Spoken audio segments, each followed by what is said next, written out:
The day I discovered my wife's affair started like any other. The sun poured through our bedroom window, illuminating the room in a warm glow. I lay there, half awake, half dreaming, listening to the soft hum of the city outside. I remember feeling an odd sense of peace, as if everything in my life was exactly as it should be. Little did I know how quickly that peace would shatter. Her name was Sarah, and we had been married for nearly a decade. We were the kind of couple that friends envied: successful careers, a beautiful home, and a seemingly perfect relationship. But beneath the surface, cracks had begun to form. I had sensed it, the way she would sometimes withdraw into herself, her laughter tinged with a hint of sadness. I attributed it to the pressures of work, the demands of life. I never imagined it would lead to betrayal. The moment I found out was almost surreal. I had come home early that day, excited to surprise her with dinner. As I stepped into our living room, I noticed her phone buzzing incessantly on the coffee table. It was an unfamiliar name lighting up the screen. Mark. I picked it up, curiosity gnawing at me, and my heart plummeted when I opened the messages. The words were intimate, laced with longing and affection. They were planning a weekend getaway, talking about their special place. I felt as if I had been punched in the gut. The betrayal struck me like a lightning bolt, electrifying and paralyzing. My mind raced, flooded with memories: her smile, the way she would curl up next to me on the couch, the life we had built together. And now it all felt like a cruel joke. I dropped the phone, my hands trembling. The walls of our home, once a sanctuary, felt like they were closing in on me. Anger bubbled up, mixing with disbelief. I could barely breathe as I fought to process the reality of what I had just discovered. How could she do this to me, to us? I had trusted her implicitly, and now I felt like a fool.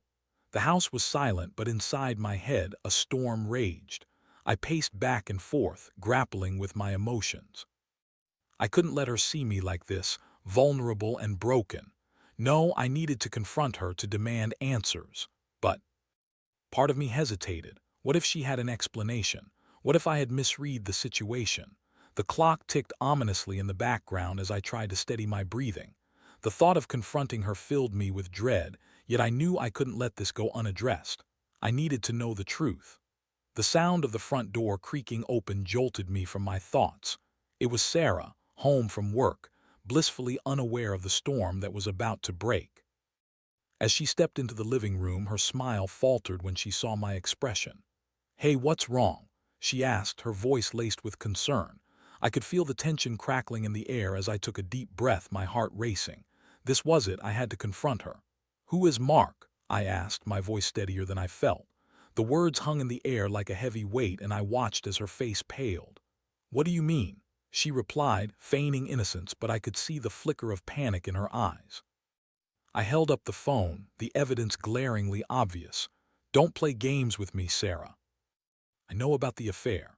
In that moment, everything changed. The warmth of our home turned cold, and the woman I thought I knew transformed before my very eyes. "Listen, I can explain," she stammered, but I was already tuning her out, my mind racing with thoughts of betrayal, anger, and a growing desire for revenge. This was just the beginning. I had been wronged, and I would make sure she felt the full weight of that betrayal. I would not be the one left broken. No, I would take control of this situation. I was going to make sure that when the dust settled, I would be the one standing tall, and she would be the one left with nothing. The tension in the room was palpable as Sarah's eyes darted from the phone to my face, searching for a way out. I could see the wheels turning in her mind, the realization that she had been caught crashing over her like a wave. I felt a strange mix of satisfaction and anger. She had betrayed me with a lawyer, of all people, someone who should have understood the sanctity of commitment. "Explain," I echoed, my voice rising. "What is there to explain? I found your messages, Sarah. You're having an affair with Mark, and you're going to sit here and tell me you can explain that?" She opened her mouth to speak, but no words came out. I could see her mind racing, grappling with what to say next. "I didn't mean for it to happen," she finally managed, her voice shaking. It just happened.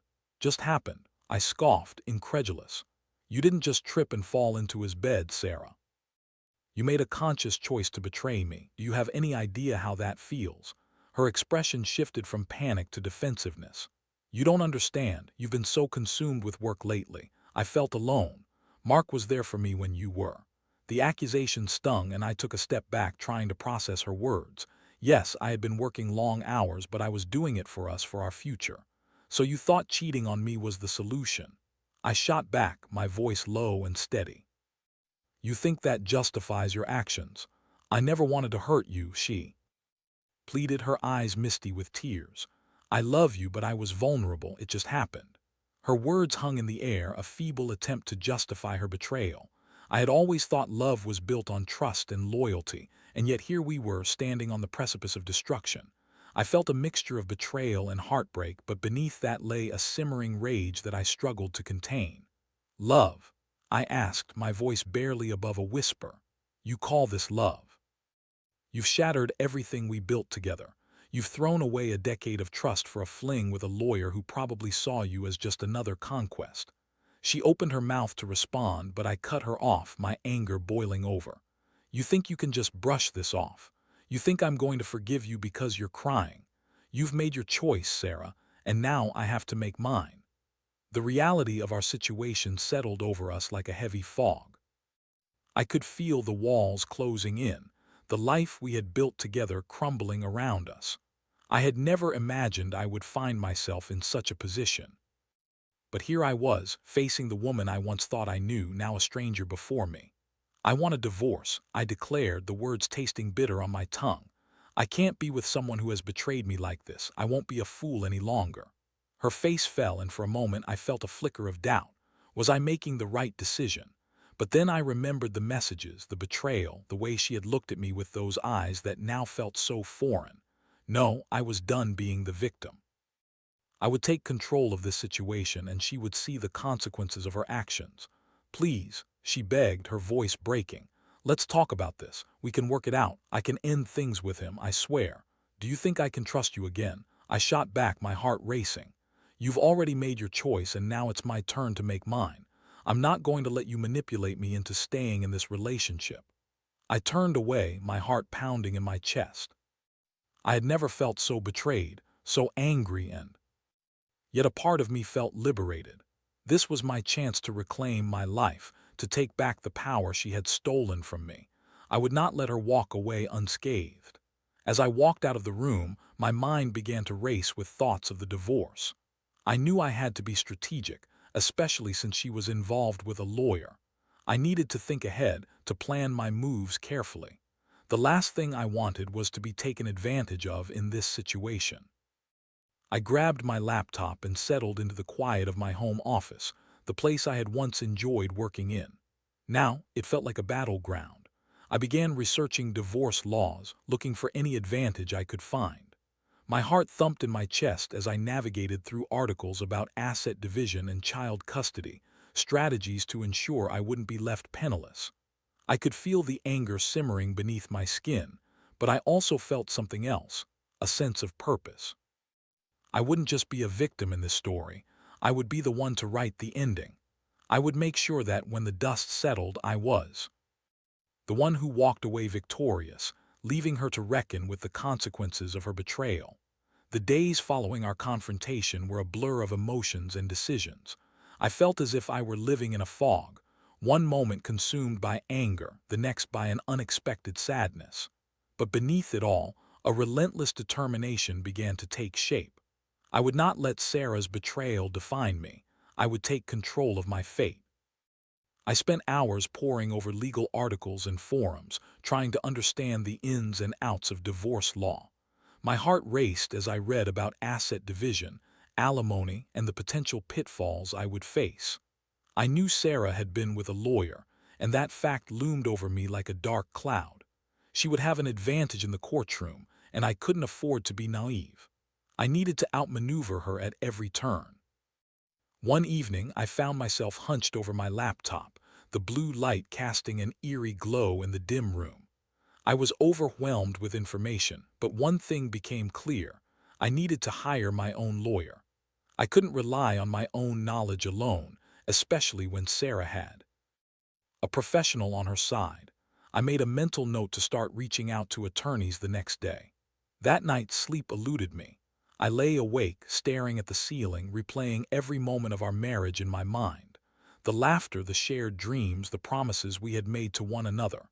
It felt like a cruel joke now, a facade that had crumbled in an instant. I thought of the life we had built together, the home we had created, and the future I had envisioned. I felt a pang of loss, but it was quickly overshadowed by the anger coursing through me. I couldn't dwell on the past, I had to focus on the future. I was done being the victim in this narrative. I began drafting a list of assets we owned, our house, the cars, investments, and savings. I wanted to ensure that I had a clear picture of what was at stake. With each item I wrote down, I felt a sense of clarity wash over me. This wasn't just about revenge. It was about reclaiming my life and securing my future. The next day, I began calling lawyers. I was nervous, but I knew I had to approach this with confidence. After a few calls, I found a lawyer who specialized in divorce cases and had a solid reputation. We scheduled a consultation, and I felt a flicker of hope ignite within me. This would be my first step toward taking control of the situation. The meeting was scheduled for the following week. As I prepared for it, I reflected on what I wanted to achieve. I wanted to ensure that I walked away with a fair division of our assets, especially since Sarah had chosen to betray me. I was determined to make her understand that actions have consequences. As the meeting approached, I felt a mix of anxiety and determination. I arrived at the law office early, my heart pounding as I sat in the waiting room. The walls were adorned with diplomas and accolades, a testament to the lawyer's expertise. When I was finally called in, I felt a surge of adrenaline. "Mr. Thompson," the lawyer greeted me with a firm handshake. "I'm glad you could make it. I understand you're going through a tough time." I nodded, taking a seat across from him. "You could say that. I found out my wife is having an affair with a lawyer, and I want to ensure that I come out of this divorce without losing everything." He leaned back in his chair, his expression serious. "I can help with that. First, we need to gather all relevant financial documents and list the assets you both own. Are there any children involved?" "No kids," I replied, relieved. "Just the two of us and our assets." "Good. That simplifies things. Given the circumstances, we can argue for a more favorable division of assets, especially since she's the one who initiated the affair. We can also look into the possibility of spousal support, depending on your financial situation." I felt a surge of hope at his words. What do I need to do? Start gathering all financial records, bank statements, tax returns, property deeds, anything that can help us build a strong case. I'll also need a timeline of your marriage, including any significant events that might be relevant. As we talked, I felt a sense of purpose rising within me. This was no longer just about revenge. It was about reclaiming my life and securing my future. I left the meeting with a newfound determination, ready to face the challenges ahead. In the days that followed, I threw myself into gathering documents and preparing for the legal battle. I felt a sense of clarity and focus I hadn't experienced in a long time. Each piece of paper I collected felt like a step toward regaining control over my life. But beneath the determination lay a flicker of doubt. What if Sarah fought back?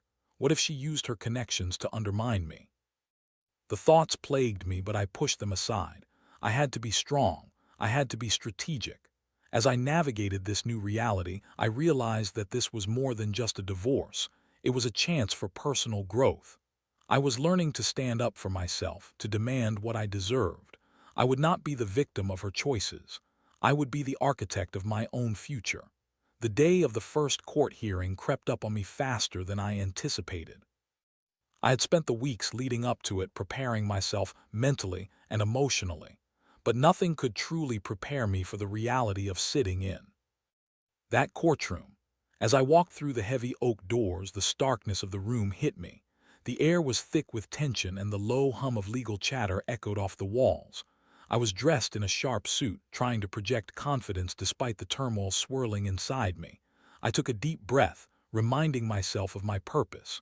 This wasn't just about the assets. It was about standing up for myself and reclaiming my dignity. I glanced around, spotting Sarah on the opposite side of the room. She looked composed, her lawyer, a slick, well-groomed man, whispering in her ear. I could see the confidence radiating off her, but I refused to let it intimidate me. As we waited for the judge to enter, I felt a knot tighten in my stomach. I had prepared for this moment, but the reality of the situation was overwhelming. Would the judge see through her facade? Would she try to paint me as the villain in this story? I couldn't let that happen. When the judge finally entered, a hush fell over the room.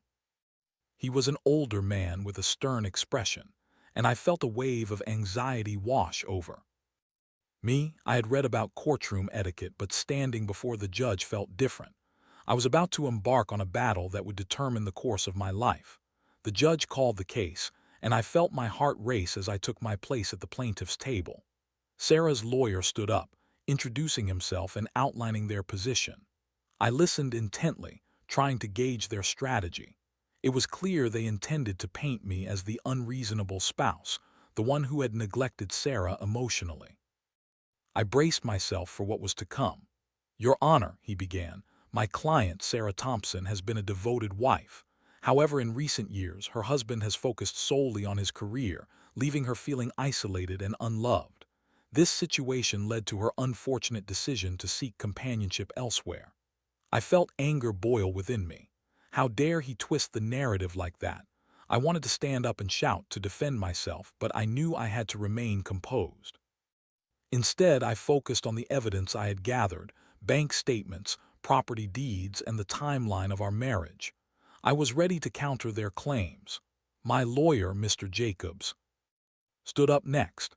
"Your Honor, while my client acknowledges the emotional strain in the marriage, he did not cause Sarah's infidelity.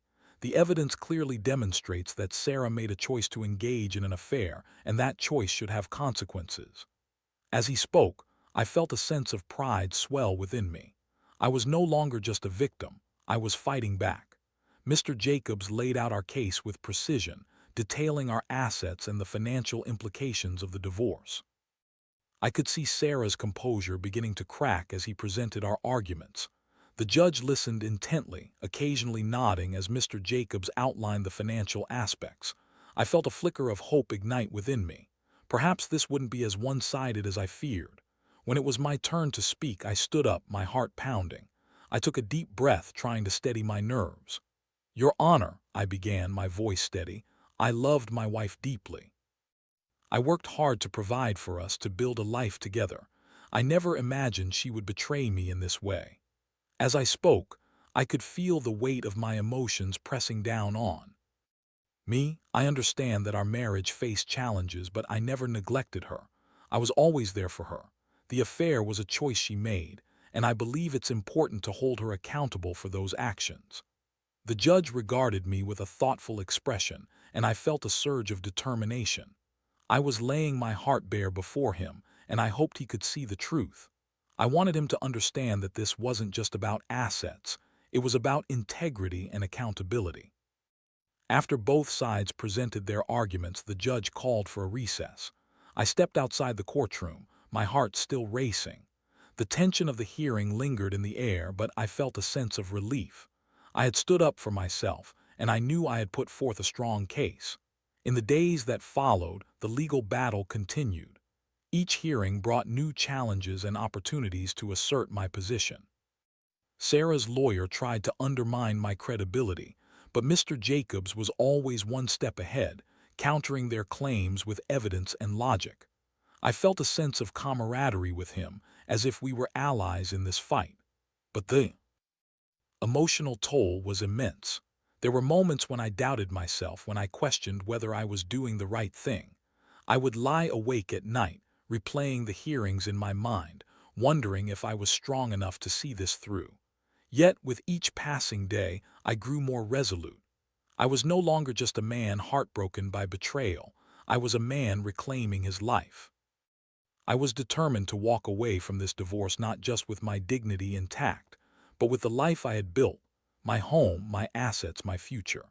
As the hearings progressed, I felt the tide beginning to turn in my favor. The judge seemed to respond positively to our arguments, and I sensed Sarah's confidence waning. Perhaps she was beginning to realize that the consequences of her actions would not be so easily brushed aside. This was my moment to shine, my chance to reclaim my narrative. I would not allow her to dictate the terms of this divorce. I was fighting for my future, and I was prepared to do whatever it took to emerge victorious. The final court date arrived with a mix of anticipation and dread. I had spent weeks preparing, but nothing could truly prepare me for the weight of this moment. As I walked into the courtroom, the air felt thick with tension, and I could sense the gravity of what was about to unfold. I took a deep breath, steeling myself for the confrontation that lay ahead. The judge entered, and the atmosphere shifted. I could feel my heart racing as he took his seat, the gavel striking down to silence the room. "We are here today to finalize the divorce proceedings between Mr. and Mrs. Thompson," he announced, his voice authoritative. "I expect both parties to remain respectful throughout this process." I glanced over at Sarah, who sat across the room with her lawyer. She looked composed, but I could see the faintest tremor in her hands. It was as if she knew that this was the moment where everything would be decided. Mr. Jacobs stood up to present our final arguments.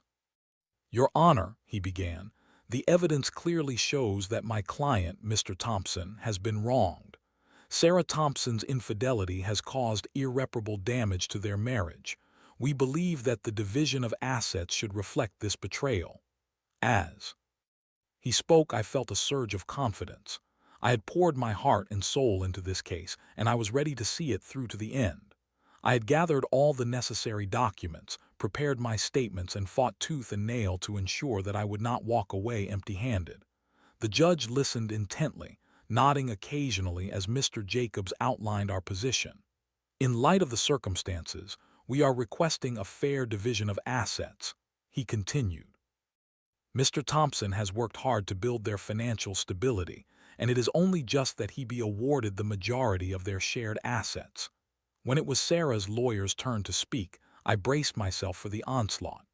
"Your Honor," he said smoothly, "while my client acknowledges the affair, it is important to consider the emotional toll this divorce has taken on her. She was left feeling abandoned and alone, which led to her actions. We request that the court take into account the emotional distress and grant my client a fair share of the assets." I felt my blood boil at his words. How dare he try to paint Sarah as the victim? I had lived through her betrayal, and yet here she was, attempting to manipulate the narrative once again. I clenched my fists, focusing on the evidence we had prepared, determined not to let their tactics sway the judge. The judge leaned back in his chair, his expression thoughtful. "I have listened to both sides and reviewed the evidence presented. It is clear that the marriage faced significant challenges, and infidelity is a serious breach of trust. However, it is also important to consider the financial contributions of both parties." My heart raced as I awaited his decision. I had worked hard to ensure that I would not be left with nothing, but the fear of losing everything loomed over me. I could feel the weight of the moment pressing down, and I fought to remain composed. After what felt like an eternity, the judge finally spoke. "Based on the evidence presented, I find that the marriage has been irretrievably broken due to the infidelity of Mrs. Thompson. As a result, I am awarding the majority of the marital assets to Mr. Thompson. This includes the family home, savings, and investments." A rush of relief washed over me, and I could hardly believe what I was hearing. I glanced over at Sarah, whose face had turned pale. The reality of the situation was sinking in for her, and I felt a strange sense of satisfaction. This was justice. This was the outcome I had fought so hard to achieve. The judge continued, "Mrs. Thompson will receive a smaller portion of the assets, along with a nominal spousal support payment for a limited duration, given the circumstances surrounding the divorce." I could hardly contain my emotions as the judge wrapped up the proceedings. I had won. I had walked into that courtroom filled with uncertainty and doubt, and I had emerged victorious. I felt a weight lift off my shoulders, and for the first time in weeks I allowed myself to breathe. As I walked out of the courtroom, I could feel a mix of emotions swirling within me. Relief, anger, sadness. I had fought for my future, but I couldn't shake the feeling that I had lost something irreplaceable. A decade of my life had been turned upside down, and the scars of betrayal would linger. But as I stepped into the sunlight, I felt a sense of empowerment. I had reclaimed my life and I was ready to move forward. I would not allow Sarah's choices to define my future. I had learned valuable lessons about trust, resilience, and the importance of standing up for myself. In the weeks that followed, I focused on rebuilding my life. I took time to reflect on what I wanted moving forward. I started exercising regularly, joined a local book club, and even began exploring new hobbies. I surrounded myself with supportive friends who lifted me up and reminded me of my worth. The emotional aftermath of the divorce was challenging, but I was determined to heal. I realized that I had the power to create a new narrative for myself, one that was rooted in self-love and growth. I began to embrace the possibilities that lay ahead, knowing that I was stronger than I had ever been. I had faced the storm and emerged on the other side, ready to embrace whatever came next. The journey was far from over, but I was no longer afraid. I had taken back my life, and I was ready to write the next chapter on my own terms. As I settled into my new life, post-divorce, I found myself reflecting on the journey I had taken. The months of turmoil, the emotional roller coaster, and the hard-fought legal battle had transformed me in ways I hadn't anticipated. I was no longer the man who had walked into that courtroom, vulnerable and heartbroken. I had emerged as someone stronger and more self-aware. The first few weeks after the verdict were a whirlwind. I had to navigate the practicalities of my new reality, selling the house, dividing the remaining assets, and ensuring that my finances were in order. Each step felt like a small victory, a reminder that I was reclaiming my independence. I had learned to lean on friends for support, and they were instrumental in helping me navigate this new chapter. One evening, as I sat on my balcony with a glass of wine, I reflected on everything that had transpired. The betrayal had been devastating, but it had also propelled me into a journey of self-discovery. I had spent years pouring myself into my marriage, often neglecting my own needs and aspirations. Now, I had the opportunity to focus on myself, something I hadn't done in far too long. I began to explore new hobbies that had long been sidelined. I took up painting, something I had always wanted to try but never found the time for. The act of creating something new was therapeutic, allowing me to channel my emotions into vibrant colors on a canvas. I also joined a local gym, where I discovered a newfound passion for fitness. The physical activity not only improved my health but also boosted my confidence. As I moved forward, I also took time to reflect on the lessons I had learned from my marriage and the divorce. Trust, once shattered, was a difficult thing to rebuild.